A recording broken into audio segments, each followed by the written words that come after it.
గట్టిగా కోరుకో, నువ్వు అనుకుంది ఖచ్చితంగా అయిపోతుంది అంటారు కదా. నేను కోరుకున్నా.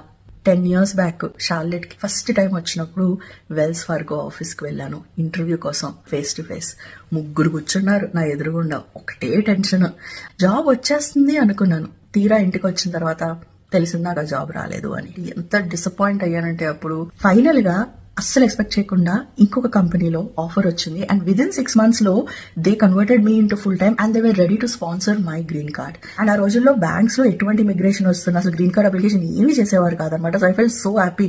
ఓ మై గాడ్, థ్యాంక్ గాడ్ నాకు ఇందులో వచ్చిందని.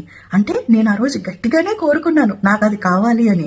కానీ దానికంటే ఇది నీకు చాలా మంచిది అని the universe give me this job. Sometimes మనం అనుకున్నవి మేనిఫెస్ట్ అవుతాయి, but they will be more better than what we wanted. So guys, your job is to live in the now and let the universe figure out the how. Good luck.